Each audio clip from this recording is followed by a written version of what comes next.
Sorry दोस्तों, थोड़ी problem की वजह से हमारी क्लास बीच में रुक गई थी। इसको हम अगली क्लास आज की क्लास में कंटिन्यू करते हैं दोस्तों। देखिए दोस्तों, हम कौन से क्वेश्चन पे थे।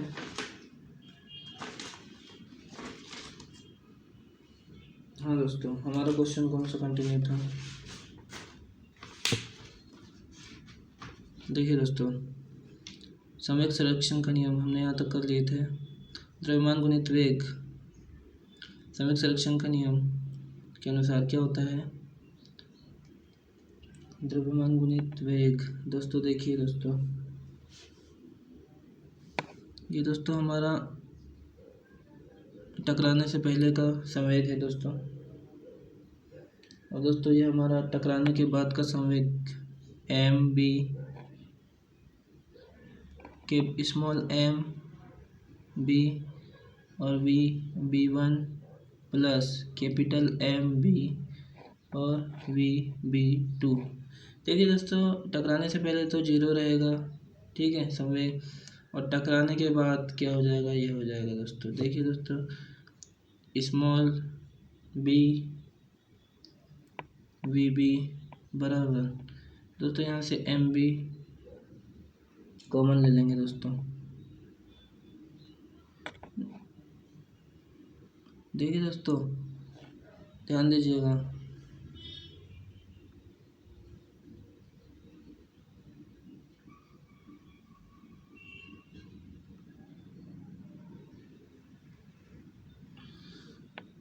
एम बी यहाँ से कॉमन आ जाएगा दोस्तों हमारा V B one plus V B two. ठीक है दोस्तों, एम बी से एम बी कट जाएगा दोस्तों,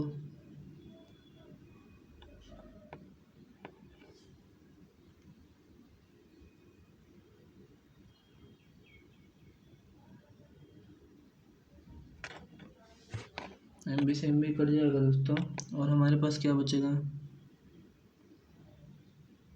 वी बी वन प्लस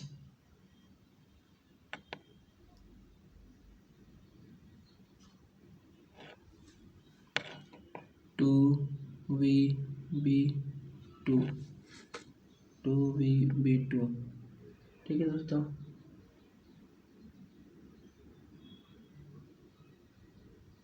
क्योंकि हमारे पास में क्या दिया हुआ है, एम बी बराबर दिया हुआ है टू एम बी, तो ये जो स्मॉल एम बी की जगह हम क्या रख देंगे, टू एम बी रख देंगे, स्मॉल एम बी।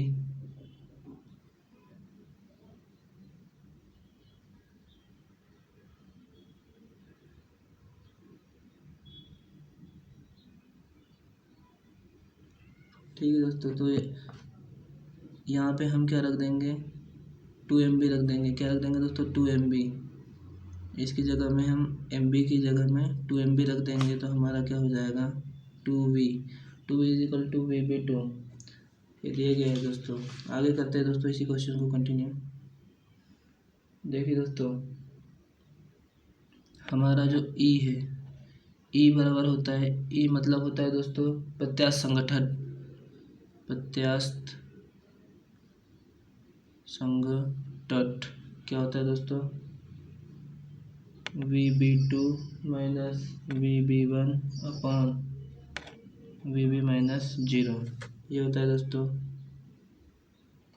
ई का मान हमारे पास दिया हुआ है, तो इसको ई से दर्शाते हैं, है ना। ई का मान कितना दिया हुआ है दोस्तों हमारे पास में, 1/2 बराबर V B two minus V B one, V B two minus V B one, और वी बी का मान कितना है दोस्तों, 2 है। वी बी का मान 2 है। कहाँ है दोस्तों वी बी का मान 2, ये देखिए दोस्तों, वी बी का मान 2 है हमारे पास, 2 मीटर पर सेकेंड। ठीक है दोस्तों, ये वी बी का मान हमने यहाँ 2 रखे।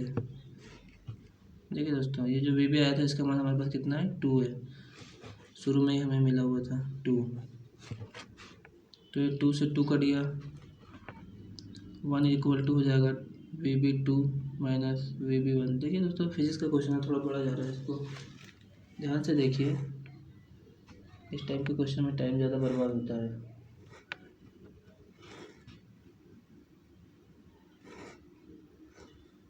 तो देखिए दोस्तों, ये वी बी वन है, 1 माइनस, इसको हम पहले लिख लेंगे दोस्तों। इसको हम पहले क्यों लिखेंगे दोस्तों, क्योंकि हमारे पास में VB1 पहले है, इसको समीकरण 1 दिया था हमने दोस्तों। तो माइनस VB1 प्लस, ये प्लस है, VB2, ऐसे भी आगे पीछे लिख सकते हैं दोस्तों। अब समीकरण 1 और समीकरण 2 को हल करेंगे दोस्तों। देखिए दोस्तों, समीकरण 1 और समीकरण 2 को हल करेंगे तो क्या करें होगा दोस्तों, 2 बराबर VB1 plus 2 VB2 1 equal to minus VB1 plus VB2। देखिए दोस्तों, जोड़ने पर इनको जोड़ देंगे तो ये प्लस माइनस कट जाएगा और 3 इक्वल टू आ जाएगा दोस्तों। क्या आ जाएगा दोस्तों, ये VB2, 2 VB2 और 1 VB2 कितना आ जाएगा, 3 VB2। 3 से 3 कट जाएगा दोस्तों, 1 बराबर आ जाएगा VB2। 1 क्या आएगा दोस्तों, मीटर पर सेकेंड। मीटर पर सेकेंड क्यों आएगा, क्योंकि ये वेग है। वेग हमेशा मीटर पर सेकेंड होता है। किसका वेग है, बॉल का वेग है। ठीक है दोस्तों, ये हमारा आंसर होगा। ठीक है दोस्तों, ऑप्शन में आंसर हमें कहाँ पर मिलेगा दोस्तों, देखिए दोस्तों, टकराने के बाद उनका वेग वेलोसिटी क्या होगा, तो क्या होगा दोस्तों,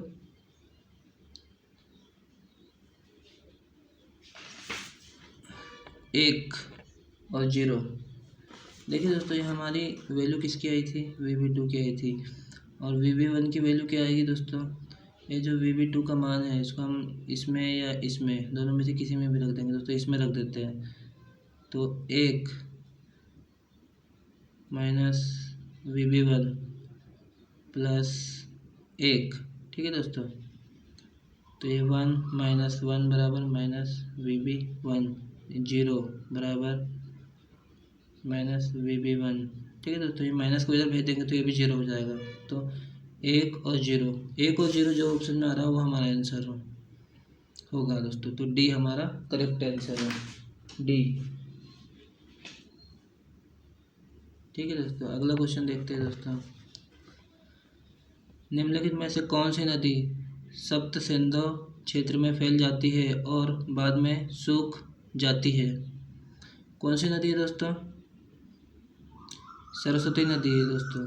ठीक है दोस्तों, सरस्वती नदी के बारे में दोस्तों हम जानते हैं। देखिए दोस्तों, सप्त सिंधु क्षेत्र किसको बोलते हैं, सप्त सिंधु प्रदेश आर्यों का प्रारंभिक निवास स्थान को बोलते हैं दोस्तों। ठीक है दोस्तों, यहाँ से भारत दोस्तों, सप्त सिंधु कहाँ होता है दोस्तों, उत्तर भारत में होता है दोस्तों। कौन सा भारत में होता है दोस्तों, उत्तर पश्चिम भारत में। देखिए दोस्तों, ये भारत का नक्शा है, अच्छा नहीं बनेगा दोस्तों। ठीक है दोस्तों,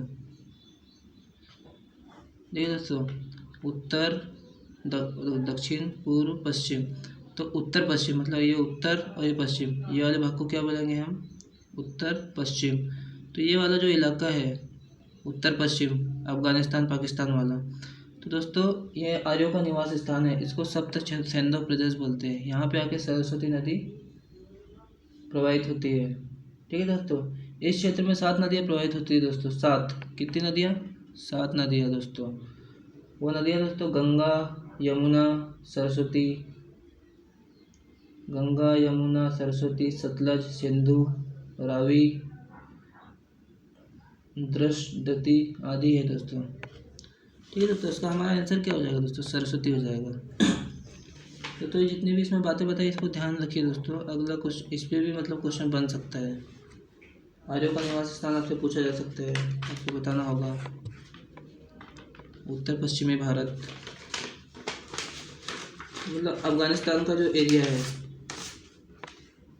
भारत अफगानिस्तान। देखिए दोस्तों, अगला क्वेश्चन मैथ्स गणित का क्वेश्चन है दोस्तों। नदी वाला क्वेश्चन जनरल नॉलेज का क्वेश्चन है, उसको करने के लिए आपको जनरल नॉलेज पढ़ना होगा।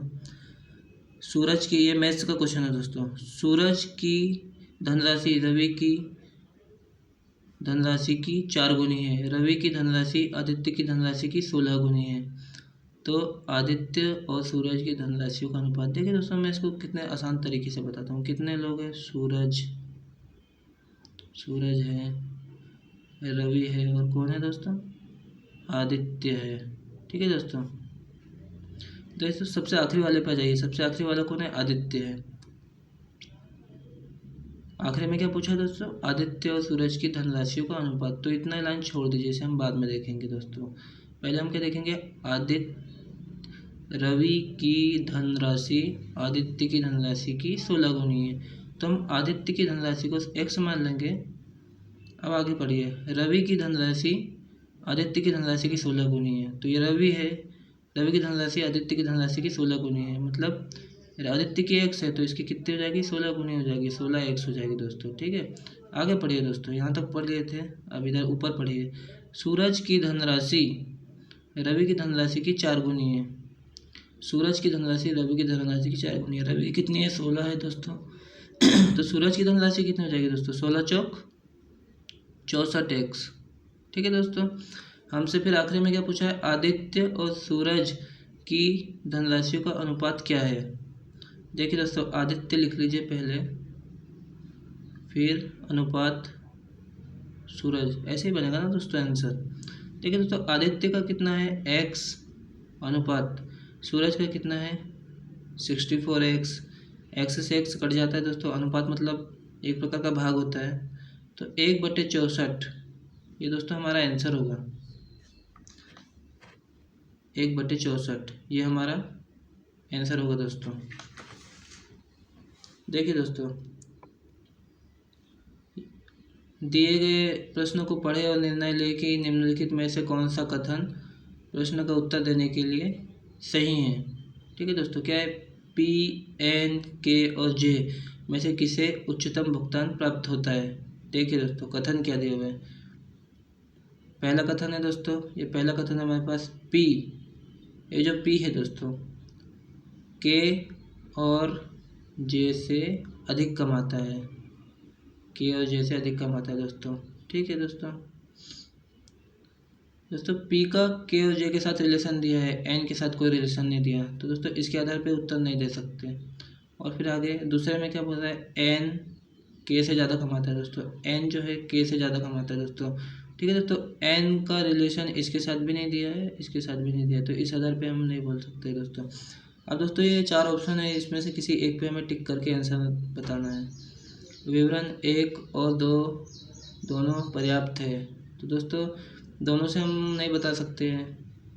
विवरण 1 और 2 दोनों अपर्याप्त है, तो दोनों को विवरण 1 और 2 दोनों अपर्याप्त है, यही हमारा आंसर होगा दोस्तों। क्योंकि दोस्तों कुछ ना कुछ रिलेशन छूट जा रहा है, पूरा रिलेशन नहीं दिया हुआ है, तो दोस्तों हमारा ये आंसर होगा। दोस्तों ये रीजनिंग का क्वेश्चन है दोस्तों, इस टाइप के क्वेश्चन रीजनिंग में पूछे जाते हैं। इसके पहले भी मैंने आपको 2 क्वेश्चन करवाए हैं रीजनिंग के, उन पर भी आप ध्यान दीजिएगा। ठीक है दोस्तों, अगला क्वेश्चन देखते हैं। 33 नंबर क्वेश्चन था दोस्तों हमारा ये। 34 नंबर क्वेश्चन देखते हैं दोस्तों। देखिए दोस्तों,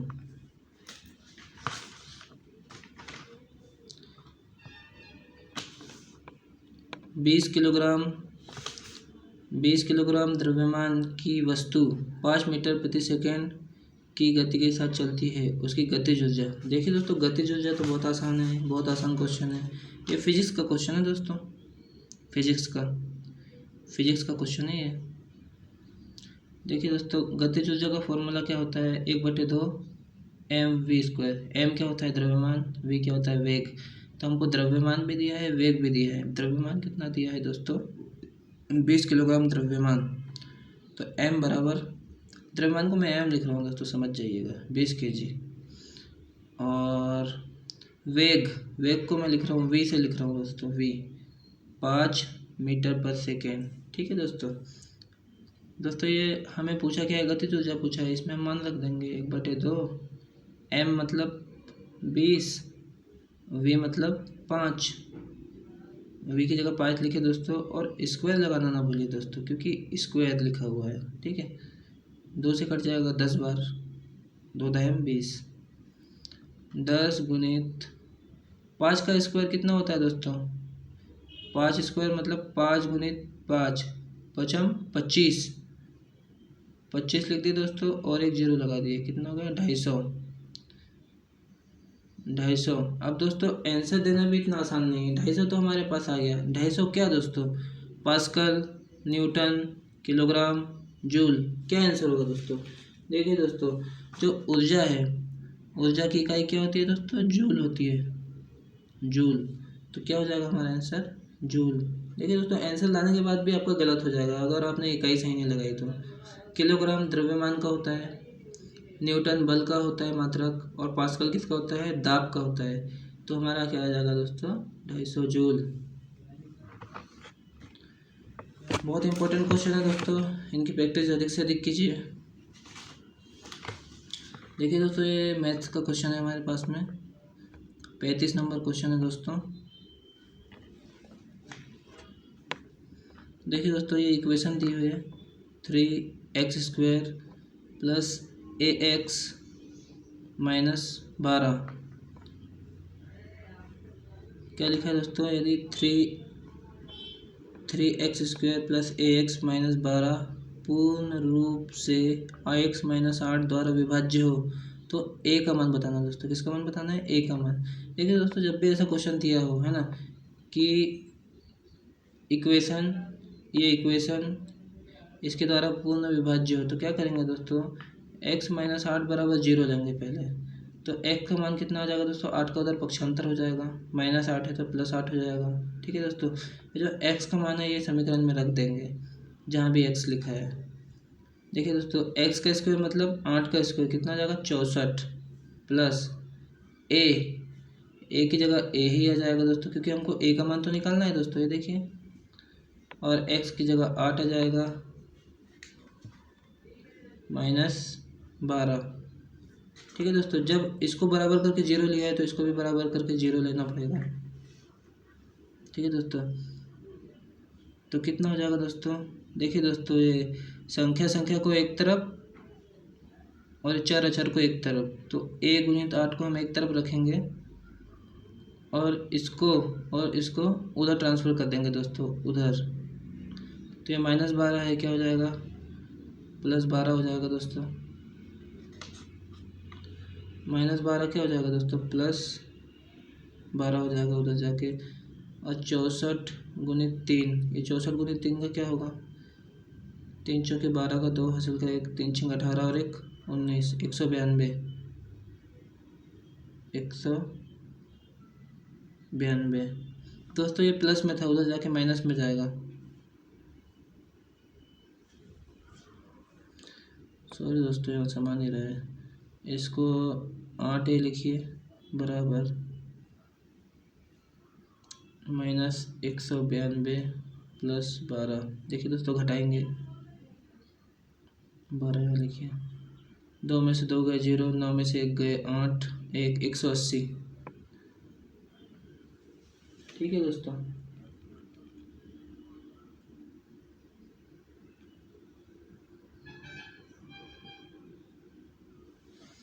एक सौ अस्सी आ गया दोस्तों। 8 से भाग दे देंगे 180 में, 180/8, 8 दूनी 16। ठीक है दोस्तों, कितना बचा? 2 बचा, फिर 8 दूनी 16, फिर 8 पंचे 40। तो कितना आ गया? और माइनस, ये बड़ी संख्या का चिन्ह माइनस, तो -22.5, -22.5, यही हमारा क्या होगा दोस्तों? यही हमारा आंसर होगा दोस्तों, ये वाला हमारा आंसर होगा दोस्तों। ठीक है, अगला क्वेश्चन देखते हैं दोस्तों, 37 नंबर का। 37 नंबर का क्वेश्चन देखेंगे दोस्तों। ये रीजनिंग का क्वेश्चन है दोस्तों। 152, 148, क्या बताना है दोस्तों? निम्नलिखित श्रेणी में अलग पद क्या होगा? अगला पद क्या होगा? अगला पद बताना है। मतलब ये इस प्रकार से चल रहा है, इसके बाद ये, इसके बाद ये, इसके बाद ये, तो अगला क्या होगा? 156, 152 डैश डैश डैश, अगला क्या होगा दोस्तों? देखिए दोस्तों, इसमें लॉजिक क्या लगा है? कुछ लॉजिक लगा है, रीजनिंग का क्वेश्चन है। इसमें और इसमें देख रहे हैं दोस्तों, 152 था तो इसमें 4 जोड़े, कितना हो गया? 156 हो गया। ये कितना है दोस्तों? 148 है, इसमें हमने 4 जोड़े, कितना हो गया दोस्तों 152 हो गया। ठीक है दोस्तों, तो हमसे अगला पूछा है दोस्तों, तो अगला क्या होगा, तीसरे नंबर पे +4 करेंगे तो कितना हो जाएगा दोस्तों 156 में हम 4 जोड़ेंगे तो 160 हो जाएगा दोस्तों। यही हमारा आंसर होगा। क्या हो जाएगा दोस्तों 160 हो जाएगा। अगला क्वेश्चन देखते हैं दोस्तों, ये रीजनिंग का क्वेश्चन है।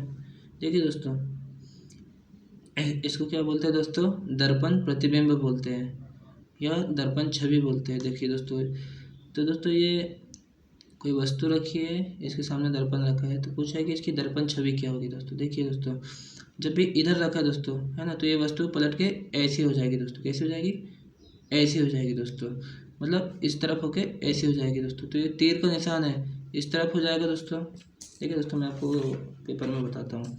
ये तीर अभी ऐसा है दोस्तों, ये ऐसा पलटेगा दोस्तों, तो कैसा हो जाएगा, तीर इधर में हो जाएगा तीर का दोस्तों। ठीक है, मतलब कुछ ऐसा हो जाएगा। अभी इस टाइप का जो इंटरफेस जिस भी ऑप्शन में बन लगा वो हमारा आंसर होगा दोस्तों। देखिए दोस्तों, एक इसमें बन रहा है, इसमें तो जैसा का वैसा बन गया, ये आंसर नहीं होगा। इसमें उल्टा बन गया, ये भी नहीं होगा।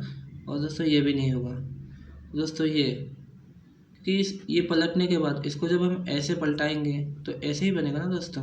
देखिए दोस्तों, ए हमारा आंसर होगा दोस्तों। अब देखिए ऑप्शन में हमें देखना है कि ए कहाँ लिखा है।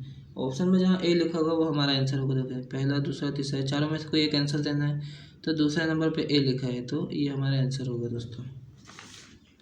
ठीक है दोस्तों, उम्मीद कर रहा हूँ आपको समझ में आ रहा होगा दोस्तों। देखो दोस्तों, मैथ्स का क्वेश्चन है, ए और बी एक साथ 7 दिन में एक कार्य करते हैं। देखिए दोस्तों,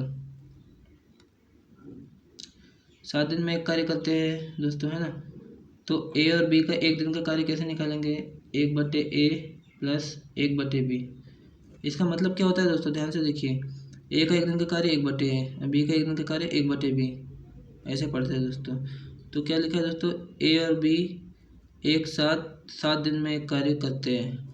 ठीक है दोस्तों, ये एक दिन का कार्य है, तो इनका 7 दिन का कार्य कितना हो जाएगा, 7 हो जाएगा दोस्तों। ठीक, फिर अगला क्या है दोस्तों, और बी और सी एक साथ 8.75 दिन में एक कार्य करते हैं। ठीक है, बी और सी, तो बी और सी का पहले एक दिन का कार्य क्या हो जाएगा, बी प्लस 1/C। दोस्तों मैं बटे में लेके जा रहा हूँ, इसका मतलब क्या हुआ कि बी का एक दिन का कार्य है। ठीक है दोस्तों, तो हमारे पास एक दिन का कार्य कितना दिया है दोस्तों, दोनों का 8.75। देखिए दोस्तों, हम इसको हल कर लेंगे पहले थोड़ा। 1/875 बटे क्यों लगाया, ये दशमलव का 1 2 संख्या है तो 2 जीरो।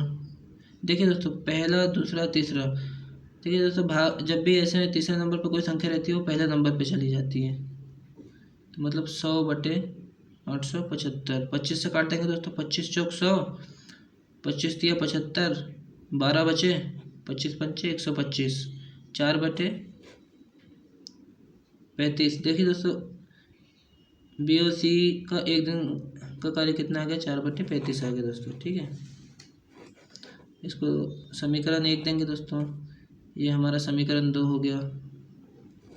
ठीक है दोस्तों, अब आगे क्या बोल रहा है, और ए उसी काम को 10.5 दिन में कर सकता है। ए का एक दिन का काम कितना हो गया दोस्तों, 1/10.5।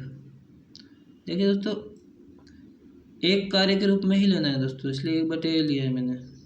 ये कितना हो जाएगा दोस्तों, देखिए मैंने आपको बताया, जो इसको हम दशमलव हटाएंगे तो 10 हो जाएगा बटे में, और जो तीसरे नंबर की पार्टी ऊपर चली जाती है, मतलब 10 ऊपर चला जाएगा, 105 नीचे आ जाएगा। 5 से काटेंगे, 5 दूनी 10, 5 दूनी 10, 5 एकम 5।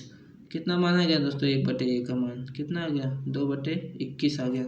हमसे पूछा क्या है दोस्तों, देखिए सी अकेला उस कार्य को कितने दिन में करेगा। ठीक है दोस्तों, तो देखिए दोस्तों, पहला, दूसरा और ये तीसरा समीकरण आ गया। देखिए दोस्तों, हम पहले क्या करेंगे कि 1 और 3 को हल करेंगे, 1 में से 3 को घटा देंगे तो हमारे पास किसका मान आ जाएगा, बी का मान आ जाएगा दोस्तों। ठीक है, फिर 2 में से 1 को घटा देंगे तो हमारे पास सी का मान आ जाएगा। देखिए मैं करके बताता हूँ दोस्तों, आपको ऐसे समझ में नहीं आएगा। सी का मान निकालना है, सी का एक दिन का काम निकालना है। देखिए दोस्तों, पहले क्या करेंगे, देखिए दोस्तों, 1/a plus 1/b minus 1/a। ठीक है दोस्तों, इसमें से इसको घटा रहे हैं, समीकरण 1 में से 3 को घटा रहे हैं। ठीक है, तो इससे कट जाएगा तो 1/b का मान निकल के आ जाएगा ना बराबर। इसका मान कितना दिया हुआ है अपने पास, 7 दिया है। 7 में से कितना घटाना है, 2/41, 2/21। देखिए दोस्तों, चर एक तरफ घटते हैं, अचर एक तरफ घटते हैं। ठीक है, 1/b बराबर कितना आ जाएगा, 7 एकम 7, 7 दूनी 14। ठीक है दोस्तों, एलसीएम लेते आता है कि नहीं दोस्तों, -2/21। तो 1/b का मान कितना आ गया हमारे पास, 2 घटा देंगे तो 145/21। ठीक है दोस्तों, अब क्या करेंगे, ये दोनों को घटा देंगे। ठीक है दोस्तों, ये दोनों को घटाएंगे तो क्या होगा, देखिए दोस्तों घटा के बताता हूँ मैं आपको। 1/b plus 1/c minus 1/b। ठीक है, ये इससे कट जाएगा तो हमारे पास c के एक दिन का काम निकल जाएगा। ठीक है, तो कितना दिया हुआ है, 4/35 दिया हुआ है माइनस 1/45/145/21। ठीक है दोस्तों, आपको समझ में आ रहा है दोस्तों में। ठीक है दोस्तों,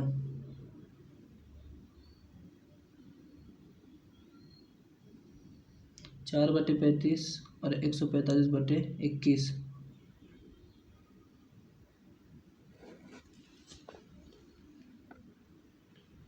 एक बटे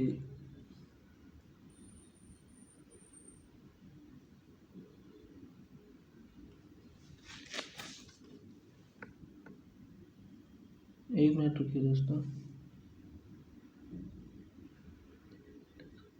देखिए दोस्तों, कुछ गड़बड़ हो गई है हमसे। कहाँ गड़बड़ हुई है, ये 1/7 है दोस्तों, यह हमने गड़बड़ कर दी। तो 21 एलसीएम आ जाएगा।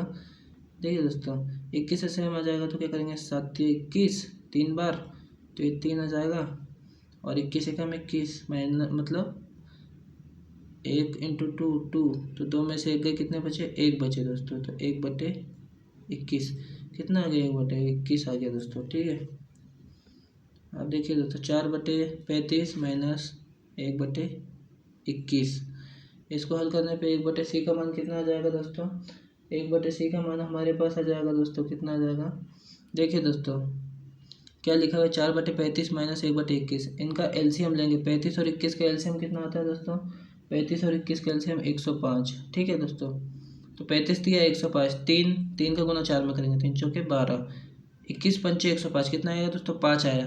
भाग देने पे 5 आया, ये 5 का गुना 1 में करेंगे तो कितना जाएगा, 5। 12 में से 5 गए, 7/105, काट देंगे दोस्तों। 7 एकम 7, 3 बचा, 7/35। तो मतलब सी एक कार्य को 15 दिन में कर सकता है, ये हमारा आंसर हो जाएगा दोस्तों। ठीक है, तो आंसर क्या होगा दोस्तों, ये 15 आंसर हो जाएगा हमारा। एक कार्य 15 दिन में कर सकता है दोस्तों। देखिए दोस्तों, 1/15 आया मतलब क्या, एक कार्य 15 दिन में हो रहा है, तो कितना दिन है, सी अकेले उस कार्य को 15 दिन में कर रहे हैं, ये हमारा आंसर हो जाएगा दोस्तों। ठीक है दोस्तों, देखिए दोस्तों 4 ऑप्शन दिए हुए हैं हमारे पास में, इसमें से हमको जो अलग है वो बताना है दोस्तों। देखिए, बंदूक, तलवार, लिखना और कुदाल। देखिए, बंदूक, तलवार और कुदाल ये सब औजार है, ये एक जैसे हैं। अलग क्या है दोस्तों, लिखना, ये अलग है। ये रीजनिंग का क्वेश्चन है दोस्तों, हमारा रीजनिंग में इस टाइप के क्वेश्चन पूछे जाते हैं दोस्तों। देखिए दोस्तों, अगला क्वेश्चन केमिस्ट्री का है। खालिस्तान में एक ओर से दूसरी ओर जाने पर तत्व के संयोजी इलेक्ट्रॉनों में वृद्धि होती है दोस्तों। तो दोस्तों देखिए, इसके लिए हमको पीरियोडिक टेबल, आवर्त सारणी अच्छे से याद होना चाहिए दोस्तों।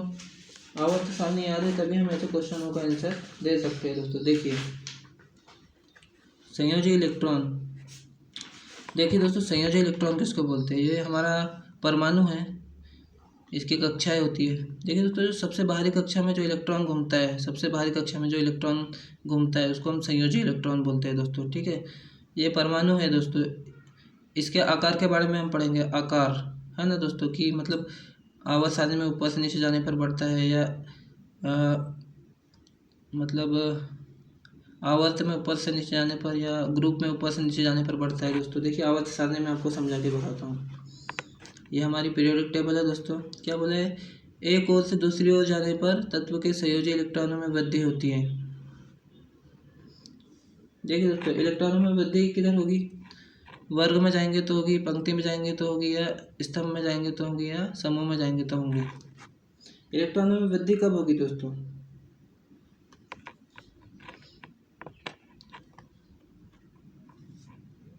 देखिए दोस्तों वर्ग है ना। देखिए दोस्तों, ये हमारा आवर्त है, ये हमारी आवर्त सारणी है दोस्तों, ठीक है। ये आवर्त सारणी है पूरी दोस्तों। देखिए एफ ब्लॉक है, ये एस ब्लॉक, पी ब्लॉक पढ़े हो ना दोस्तों आपने ये सब। देखिए दोस्तों, इसको हम वर्ग बोलते हैं। ये जो ऐसे जा रहे हैं इसको हम वर्ग बोलते हैं, और ऐसे हम जा रहे हैं इसको पंक्ति या आवर्त बोलते हैं। जो मैंने समूह लिखा है, समूह को वर्ग भी बोल सकते हैं और आवर्त को पंक्ति भी बोल सकते हैं दोस्तों। तो ये पूछ रहा है कि मतलब ऐसे जाने पर इलेक्ट्रॉनों की संख्या में वृद्धि होती है या ऐसे जाने पर इलेक्ट्रॉनों की संख्या में वृद्धि। ऐसे मतलब कैसे, ये गए एक लाइन, फिर ये दूसरा आवर्त, तीसरा आवर्त, चौथा आवर्त पूरा है ना, पांचवा। और वर्ग कैसा है, ये एक वर्ग, ये दूसरा वर्ग, ठीक है दोस्तों। दोस्तों हमेशा याद रखिएगा, जब भी हम ऐसे जाएंगे वर्ग में ऊपर से नीचे जाएंगे तो इलेक्ट्रॉनों की संख्या में वृद्धि होगी। अगर आवर्त में ऊपर से नीचे जाएंगे तो इलेक्ट्रॉनों की संख्या में वृद्धि नहीं होगी दोस्तों, ठीक है। तो हमारा आंसर क्या हो जाएगा, ए हो जाएगा दोस्तों, वर्ग, ठीक है दोस्तों। संयोजी इलेक्ट्रॉन के बारे में ये तो भारत ने सितंबर 2018 में किस देश के साथ 2+2 वार्तालाप की मेजबानी की। दोस्तों ये करंट अफेयर का क्वेश्चन है दोस्तों, जनरल नॉलेज करंट अफेयर, ये हाल फिलहाल में पूछे जाते हैं दोस्तों। आप अगर अभी कोई एग्ज़ाम दे रहे हैं तो आपसे 2021 का पूछा जाएगा, जो अभी 1-2 महीने पहले हुआ है। तो इसका आंसर क्या हो जाएगा दोस्तों, 41 का आंसर हमारा हो जाएगा संयुक्त राज्य अमेरिका। 2+2 वार्तालाप किसके साथ, संयुक्त राज्य अमेरिका के साथ की दोस्तों, ठीक है दोस्तों। ये क्यों किए दोस्तों, रणनीतिक सुरक्षा बनाने के लिए की गई है दोस्तों, ठीक है दोस्तों। अगला क्वेश्चन हमारा रीजनिंग का क्वेश्चन है, 42 नंबर क्वेश्चन देखेंगे दोस्तों। 42 नंबर क्वेश्चन देखेंगे, रीजनिंग का क्वेश्चन है दोस्तों। देखिए दोस्तों, जितना बड़ा क्वेश्चन दिख रहा है उसका सॉल्यूशन एकदम छोटा सा होगा दोस्तों। क्वेश्चन को देख के आप घबराइएगा नहीं, बहुत सरल सरल आसान क्वेश्चन है, बस समझने के लिए भी, ठीक है दोस्तों। देखिए दोस्तों, बिंदु ओ से पश्चिम की ओर, ठीक है दोस्तों, क्या लिखा हुआ है, बिंदु ओ से पश्चिम की ओर मूव करके। देखिए दोस्तों, दिशा बना लो पहले, उत्तर, दक्षिण, पूर्व, पश्चिम, ठीक है दोस्तों। इसके अकॉर्डिंग हमें चलना है, ठीक है दोस्तों। और हमारा जो दाया बाया, हमारा जो हाथ है, हमारा सीधा हाथ और उल्टे हाथ के अनुसार हमें मुड़ना है, ठीक है दोस्तों। क्या बोला है, बिंदु ओ से पश्चिम की ओर मुँह करके एक व्यक्ति 4 किलोमीटर चलता है। ये पश्चिम की ओर मुँह करके 4 किलोमीटर चलता है, ये बिंदु ओ है, ठीक है दोस्तों, मीटर चलता है। फिर वहाँ से दाएं ओर, मतलब अपना दाया ओर क्या होगा दोस्तों, इधर मुँह करके खड़े हुए है दोस्तों, और अपना दाया हाथ की ओर चलना है हमें। तो दाया हाथ किधर होगा, इधर, ठीक है दोस्तों। दाया इधर होगा और बाया इधर होगा, तो हमें दाया जाना है। तो क्या बोला दोस्तों, फिर वह दाएं से 4 किलोमीटर चलकर बिंदु बी पर पहुंचता है। 4 किलोमीटर चलकर बिंदु बी पर पहुंचता है दोस्तों, ठीक है। बी पर पहुंच गया, फिर 4 किलोमीटर चलकर बिंदु सी पर पहुंचता है। बी पर पहुंच गया दाएं मुड़ के, फिर दाया मुड़ता है दोस्तों। आप देखिए दोस्तों, हम अगर ऐसे चल रहे हैं तो हमारा दाया कौन सा होगा, इधर होगा, ये लाइन के इधर होगा। तो फिर 4 किलोमीटर चलता है दाया मुड़ के, कितना चलता है, 4 किलोमीटर, और बिंदु सी पर पहुंच जाता है, ठीक है दोस्तों। सी पर पहुंच गया, फिर दाएं ओर मुड़ता है, ठीक है दोस्तों। अभी हम लोग इधर मुँह करके चल रहे हैं दोस्तों, ये रास्ते पे चल के देखिए, और अपना सीधा हाथ जिधर होगा, है ना। क्या बोला है, फिर बिंदु सी पर पहुंचने के बाद दाएं ओर मुड़कर, मतलब इधर मुड़ेगा दोस्तों, इधर, है ना। दाएं ओर मुड़कर 3 किलोमीटर, कितना चलता है दोस्तों, 3 किलोमीटर चलता है। ये पूरा 4 किलोमीटर है दोस्तों, तो इससे कुछ कम 3 किलोमीटर चलता है और बिंदु डी पर पहुंच जाता है दोस्तों, ठीक है। फिर बाएं ओर मुड़ता है दोस्तों। देखिए दोस्तों, ये रास्ते में आप इधर मुँह करके चल रहे हैं दक्षिण की तरफ, है ना। तो हमारा दाया बाया उल्टा हो जाएगा। मतलब अगर हम इधर मान लीजिए इधर मुड़ करके नीचे जा रहे हैं, नीचे मत जाइए दोस्तों, आप ऊपर जाइए, ऊपर की तरफ जाके क्या कीजिए, अपना दाया बाया देखिए। दाया देखिए दोस्तों, नहीं दोस्तों ऐसा मत कीजिए, आप दक्षिण की ओर ही जा रहे हैं, आपका दाया किधर इधर होगा, है ना, और बाया किधर होगा, इधर होगा। ठीक है दोस्तों। तो इसने क्या बोला है, बिंदु डी पर पहुंचने के बाद बाया मुड़कर मतलब बाया इधर होना चाहिए पर इसका उल्टा लेंगे तो बाया मुड़कर कितना चलता है, 4 किलोमीटर चल के बिंदु ई पर पहुंच जाता है दोस्तों। ठीक है दोस्तों, ई पर पहुंच गया दोस्तों। फिर उसके बाद दाया और मुड़कर, ठीक है दोस्तों, अब दाया किधर होगा, ये दिशा में चल रहा है तो दाया नीचे होगा। दाया और मुड़कर 5 किलोमीटर चलता है दोस्तों, 5 किलोमीटर चलता है, 5 किलोमीटर चलता है, बिंदु एफ पर पहुंच जाता है। ठीक है दोस्तों। अब क्या बताना है दोस्तों हमें, बिंदु बी और एफ के बीच की सबसे कम दूरी। दोस्तों ये बिंदु एफ है और ये बिंदु बी है, इसके बीच की सबसे कम दूरी। दोस्तों सबसे कम दूरी मैंने बताया था दोस्तों, विस्थापन बताया था, याद है। इतना घूम के ना जाके एक सीधे रास्ते से चले जाइए, शॉर्टेस्ट डिस्टेंस, इसको बोलेंगे सबसे कम दूरी। ठीक है दोस्तों। तो देखिए दोस्तों इसको कैसे निकालेंगे। देखिए दोस्तों, यहाँ से यहाँ तक कितना हो जाएगा, मान लीजिए ये 4 है और ये 3 है, कितना हो जाएगा दोस्तों टोटल, यहाँ से यहाँ तक, यहाँ से यहाँ तक कितना हो गया दोस्तों, 7 हो गया। ठीक,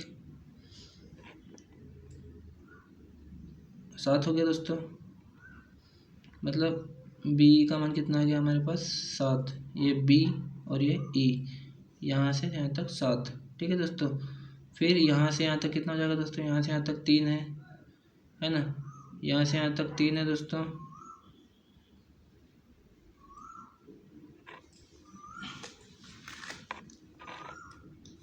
यहाँ से यहाँ तक 3 है दोस्तों और यहाँ से यहाँ तक 5 है, तो कितना हो गया दोस्तों, यहाँ से यहाँ तक पूरा कितना हो गया, 8। तो मतलब ये क्या हो गया दोस्तों हमारा, ई ये वाले बिंदु को क्या मान लो दोस्तों, बी मान लीजिए, बी और ये वाले बिंदु को क्या मान लीजिए, एफ। ठीक है दोस्तों। ये वाली जो वैल्यू क्या आ गई हमारे पास में, सी एफ मान लीजिए, ये सी बिंदु से एफ, सी एफ कितना आ गया दोस्तों हमारा, 8 किलोमीटर आ गया दोस्तों। ठीक है, हमें निकालना क्या है दोस्तों, बी और एफ निकालना है, बी और एफ निकालना है। ठीक, क्या करेंगे दोस्तों, ये बहुत वेरी इंपॉर्टेंट क्वेश्चन है दोस्तों, ऐसे क्वेश्चन में कन्फ्यूजन हो जाता है, इसे ध्यान से देखिए आप। आपने पाइथागोरस प्रमेय पढ़ी है दोस्तों, पाइथागोरस प्रमेय, कर्ण का स्क्वायर, ये कर्ण हो गया दोस्तों, कर्ण का स्क्वायर अन्य दो भुजाओं के वर्गों के योग के बराबर होता है। तो मतलब बी का स्क्वायर प्लस सी एफ का स्क्वायर। ठीक है दोस्तों।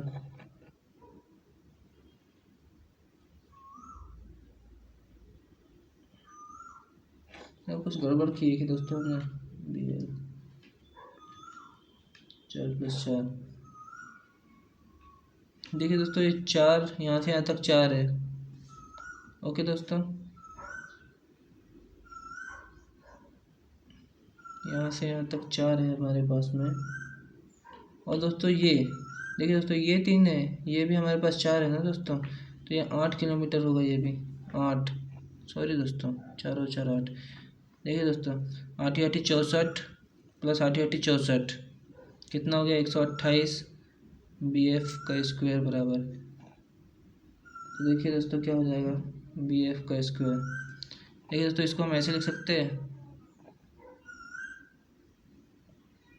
64 गुणित 2, 64 किसका वर्ग होता है दोस्तों, 8 का वर्ग, 64 मतलब 8 गुणित 2, तो एक 8 बाहर निकल जाएगा, 8√2, ये हमारा आंसर होगा दोस्तों, 8√2।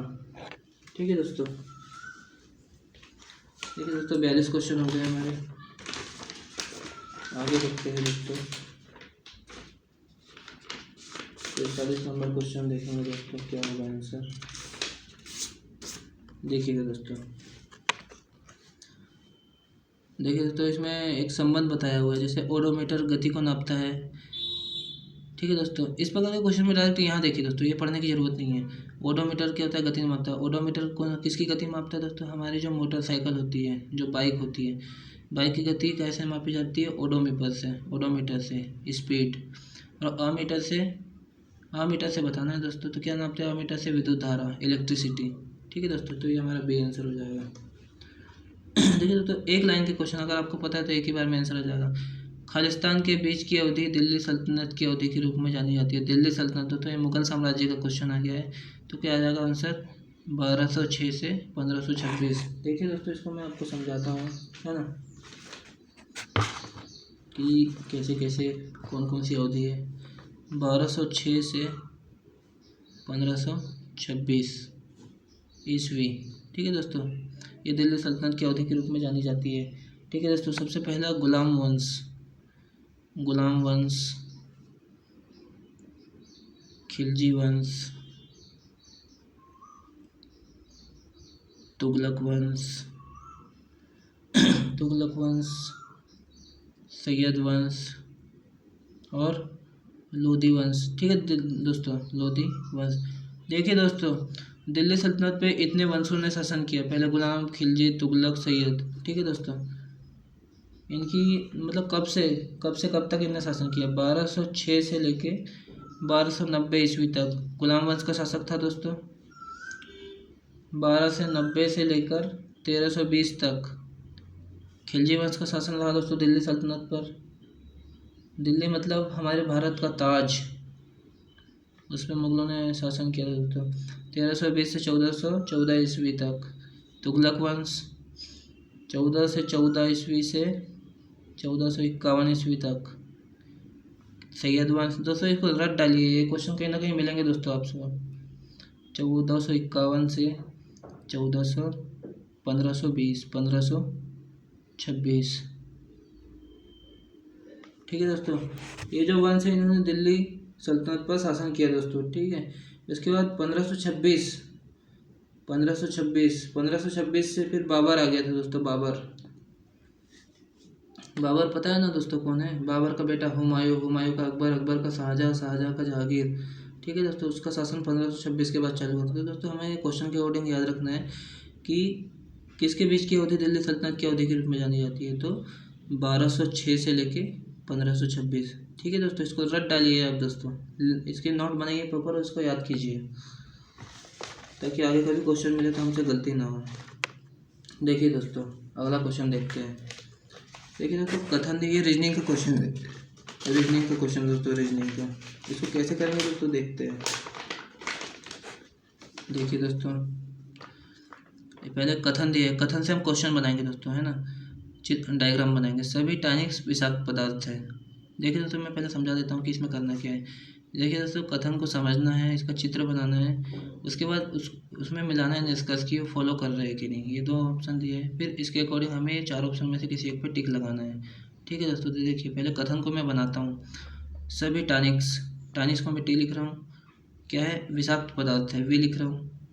देखिए दोस्तों, ऐसा इसने क्या बोला, सभी टॉनिक विषाक्त पदार्थ है, टॉनिक को बीच में लिखेंगे, सभी विषाक्त पदार्थ है तो वे बनाएंगे दोस्तों। ठीक है, फिर सभी विषाक्त पदार्थ, सभी बोला मतलब इसके ऊपर एक और गोला बना देंगे दोस्तों। सभी विषाक्त पदार्थ क्या है, जहर है, जहर को मैं जय से दर्शा रहा हूँ। ठीक है दोस्तों, अब दोस्तों देखो निष्कर्ष मिलाते हैं। सभी जहर टॉनिक है, सभी जहर टॉनिक है। देखिए दोस्तों, जब भी हम इधर से इधर जाएंगे, है ना, तो सभी नहीं लेना है हमको, कुछ लेना है। क्या लेना है? कुछ। जब भी ऐसे जाएंगे तो बोला है कि सभी जहर टॉनिक है, सभी जहर टॉनिक है दोस्तों, ये गलत हो गया हमारा। ठीक है, देखिए ना, कुछ जहर टॉनिक है, कुछ जहर टॉनिक है, तो ये दूसरा वाला ऑप्शन सही है।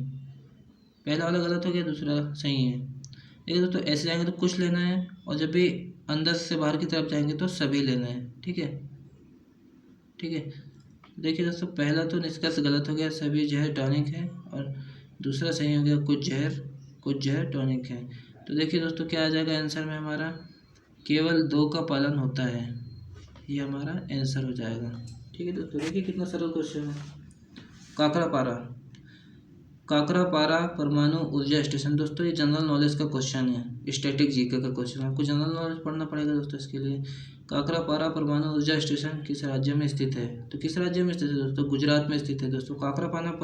काकरापारा परमाणु ऊर्जा स्टेशन का मतलब समझ रहे हैं दोस्तों, परमाणु ऊर्जा के द्वारा विद्युत बनाना।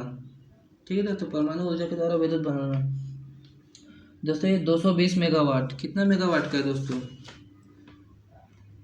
220 मेगावाट, 220 मेगावाट का परमाणु ऊर्जा स्टेशन है दोस्तों। इसमें दोस्तों 220 मेगावाट के दो दोस्तों 220 मेगावाट के दो परमाणु रिएक्टर कार्यरत है काकरापारा में। तो कितना होगा दोस्तों? 440 मेगावाट की बिजली बनती है ये यहाँ से दोस्तों। 1984 में इसकी शुरुआत हुई थी दोस्तों, 1984 में। ठीक है दोस्तों, 1984 से स्टार्ट है ये। देखिए दोस्तों 48 नंबर क्वेश्चन, हॉकी। देखिए दोस्तों ऐसे क्वेश्चन को यहाँ पढ़ने की ज़रूरत नहीं है, ठीक है, सिर्फ डायरेक्ट यहाँ पढ़िए। हॉकी मैदान में खेली जाती है, तो बैडमिंटन कहाँ खेला जाता है दोस्तों? कहाँ खेला जाता है बैडमिंटन? बताइए क्या आंसर होगा दोस्तों, आप सोच के बताइए। ठीक है दोस्तों, बैडमिंटन कहाँ खेला जाता है? कोर्ट में खेला जाता है, कोर्ट में। ठीक है दोस्तों, आपको खेल है ना, और वो खेल कहाँ खेले जाते हैं वो आपको याद होना चाहिए दोस्तों। इसके लिए आप जनरल नॉलेज पढ़ने के लिए एक लूसेंट की बुक खरीद लीजिए दोस्तों, थ्योरी वाली एक बुक खरीद लीजिए दोस्तों। और उसके साथ ही एमसीक्यू लगाने के लिए एक एमसीक्यू की भी एक बुक आती है दोस्तों, वो भी खरीद लीजिए। तो आपसे इसका जनरल नॉलेज अच्छे से तैयार हो जाएगा, आप ऐसे क्वेश्चन को इजीली कर लेंगे। इसका आंसर क्या होगा? कोर्ट होगा दोस्तों। देखिए दोस्तों अगला क्वेश्चन देखते हैं, सेकंड लास्ट। देखिए दोस्तों आयु से संबंधित क्वेश्चन है, आयु से संबंधित क्वेश्चन है दोस्तों। मोहन और सोहन की आयु का अनुपात, ये मोहन है और ये सोहन है, अनुपात इनकी आयु का अनुपात 5:4 है। ठीक है दोस्तों, उनकी वर्तमान आयु का अनुपात कितना है? 36 है, मतलब 5x + 4x। देखिए दोस्तों ये जो रेशो है वर्तमान का ही दिया हुआ है, कुछ अगर नहीं लिखा है तो वर्तमान का ही रेशो है। 5x + 4x रेशो मतलब दोस्तों, मतलब आयु नहीं होता है रेशो का मतलब। रेशो मतलब ये एक रेशो दिया हुआ है, अनुपात दिया है, अनुपात से हम निकालना पड़ता है हल करके। देखिए उनकी वर्तमान आयु का अनुपात उनकी वर्तमान आयु का योग, तो दोनों को प्लस कर देंगे और 36 के बराबर कर देंगे। तो 9x बराबर कितना हो जाएगा दोस्तों? 36, 9 चौक 36, मतलब 36 में 9 का भाग दिए तो कितना आ गया? 4 आ गया दोस्तों। अब हमसे किसकी आयु पूछिए? सोहन की वर्तमान आयु। सोहन की आयु कितनी है दोस्तों? 4x, इसको x मान लीजिए। 4 × 4 कितना आ गया? 16 वर्ष। 16 वर्ष ही हमारा क्या हो जाएगा? आंसर हो जाएगा। 16 वर्ष कहाँ लिखा हुआ है? ये 16, ये हमारा आंसर होगा दोस्तों। देखिए दोस्तों, कौन सा भारतीय हवाई अड्डा विश्व का सबसे व्यस्त एकल रनवे हवाई अड्डा बन गया है दोस्तों? कौन सा है दोस्तों? छत्रपति शिवाजी महाराज अंतर्राष्ट्रीय हवाई अड्डा, ये हमारा आंसर होगा दोस्तों। देखिए दोस्तों इसके बारे में आपको बताता हूँ, छत्रपति शिवाजी महाराज टर्मिनल। देखिए दोस्तों 24 घंटे में 1003 फ्लाइट का रिकॉर्ड बनाया है दोस्तों। फ्लाइट मतलब क्या होता है दोस्तों? एयरप्लेन कितने उतरते हैं? 1003 फ्लाइट, ये 2018 का रिकॉर्ड है दोस्तों। ठीक है, ये पहले नंबर पे है भारत का, फर्स्ट। और सेकंड नंबर पे कौन है दोस्तों? लंदन का गेटविक हवाई अड्डा,